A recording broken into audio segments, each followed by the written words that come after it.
ಈ ದಿನ ನಾನು ಜಾಗತಿಕ ರೋಗಿ ಸುರಕ್ಷತೆ ದಿನದ ಬಗ್ಗೆ ಕುರಿತು ಮಾತನಾಡುತ್ತಿದ್ದೇನೆ. ಪ್ರತಿ ವರ್ಷ ಸೆಪ್ಟೆಂಬರ್ 17ರಂದು ಈ ದಿನವನ್ನು ಆಚರಿಸಲಾಗುತ್ತದೆ. ಈ ವರ್ಷದ ಥೀಮ್ ಏನೆಂದರೆ improving diagnosis for patient safety, ಅಂದರೆ ರೋಗಿಯ ಸುರಕ್ಷತೆಗಾಗಿ ರೋಗ ನಿರ್ಣಯವನ್ನು ಸುಧಾರಿಸುವ ಮಾರ್ಗಗಳು.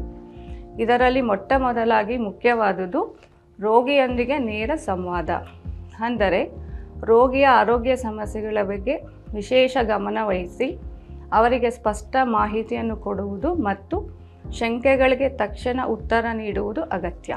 ಎರಡನೇ ಅಂಶ ಸಮಗ್ರ ವೈದ್ಯಕೀಯ ದಾಖಲೆಗಳು, ಅಂದರೆ ರೋಗಿಯ ಪೂರ್ವ ವೈದ್ಯಕೀಯ ಮಾಹಿತಿಗಳನ್ನು ಸಂಗ್ರಹಿಸಿಕೊಳ್ಳುವುದು ಮತ್ತು ಅವುಗಳನ್ನು ತಕ್ಷಣ ಲಭ್ಯವಿರುವಂತೆ ಮಾಡುವುದು ಅಗತ್ಯ. ಮೂರನೇ ಅಂಶ ಸಮಯೋಚಿತ ಪರೀಕ್ಷೆಗಳು. ರೋಗಿಯ ದೇಹದಲ್ಲಿ ಲಕ್ಷಣಗಳು ಕಂಡೊಡನೆ ತಕ್ಷಣ ಸೂಕ್ತ ಪರೀಕ್ಷೆಗಳನ್ನು ಮಾಡಿ ತ್ವರಿತ ನಿರ್ಣಯಕ್ಕೆ ಅವಕಾಶ ಕಲ್ಪಿಸಬೇಕು. ನಾಲ್ಕನೇ ಅಂಶ ವೈದ್ಯರ ನಿರಂತರ ತರಬೇತಿ. ವೈದ್ಯರು ತಮ್ಮ ಜ್ಞಾನವನ್ನು ನವೀಕರಿಸುತ್ತಾ ಹೊಸ ಚಿಕಿತ್ಸಾ ವಿಧಾನಗಳು ಮತ್ತು ಉಪಕರಣಗಳ ಕುರಿತು ನಿರಂತರವಾಗಿ ಕಲಿಯಬೇಕು. ಐದನೇ ಅಂಶ ಆಧುನಿಕ ತಂತ್ರಜ್ಞಾನ ಬಳಕೆ. ನವೀನ ವೈದ್ಯಕೀಯ ಉಪಕರಣಗಳು, ಸ್ಕ್ಯಾನಿಂಗ್ ಮತ್ತು ಲ್ಯಾಬ್ ಪರೀಕ್ಷೆಗಳನ್ನು ಬಳಸುವುದರಿಂದ ನಿರ್ಣಯ ನಿಖರವಾಗುತ್ತದೆ. ಆರನೇ ಅಂಶ ದೋಷಪೂರಿತ ರೋಗ ನಿರ್ಣಯ ತಪ್ಪಿಸಲು ಲ್ಯಾಬ್ ಮಾಹಿತಿಗಳು ಮತ್ತು ಇತರ ಮಾಹಿತಿಯನ್ನು ತಪಾಸಣೆ ಮಾಡಿ ನಿಖರವಾದ ಮಾಹಿತಿ ಒದಗಿಸಬೇಕು. ಏಳನೇ ಅಂಶ ಸಾಮೂಹಿಕ ವೈದ್ಯಕೀಯ ನಿರ್ಣಯ, ಅಂದರೆ ಏನು?